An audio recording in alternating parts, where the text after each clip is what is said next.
హైదరాబాద్ ఉప్పల్ స్టేడియంలో ఓటమి చవిచూసిన టీమిండియా విశాఖ వేదికగా పగ తీర్చుకుంది. ప్రత్యర్థిని మట్టి కరిపించి 2 టెస్ట్ మ్యాచ్లు ఘన విజయాన్ని సాధించింది. భారత్, ఇంగ్లాండ్ 2 టెస్టులు టీమిండియా ఆద్యంతం అద్భుత ఆటతీరు ప్రదర్శించి ఇంగ్లాండ్పై 106 పరుగుల తేడాతో సూపర్ విక్టరీ సాధించింది. దీంతో 5 టెస్టుల సిరీస్లో 1-1తో ఇరు జట్లు సమానంగా నిలిచాయి. టీమిండియా తొలి ఇన్నింగ్స్లో 396 పరుగులు, రెండో ఇన్నింగ్స్లో 255 పరుగులు చేసింది.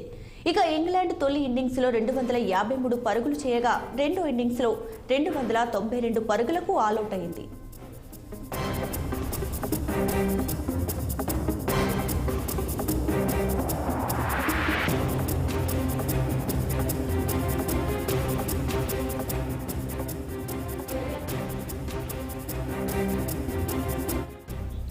రెండో ఇన్నింగ్స్లో ఇంగ్లాండ్ బ్యాటర్స్లో జాక్ రాలే 73 పరుగులు చేశాడు. భారత్ బౌలర్లలో అశ్విన్ 3, జస్ప్రీత్ బుమ్రా 3 వికెట్లు తీసుకున్నాడు.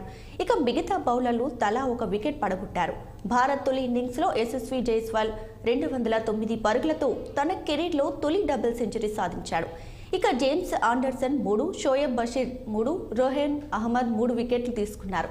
ఇంగ్లాండ్ తొలి ఇన్నింగ్స్లో జాక్ రాలే 76 పరుగులు చేయగా బెన్ స్టోక్స్ 77, 47 పరుగులతో రాణించాడు. తొలి ఇన్నింగ్స్లో బుమ్రా అద్భుతమైన బౌలింగ్లో ఇంగ్లాండ్ బ్యాటర్లను దెబ్బకొట్టాడు. ఇక బుమ్రా 6 వికెట్లు తీసుకున్నాడు. కుల్దీప్ యాదవ్ 3 వికెట్లు తీసుకున్నాడు.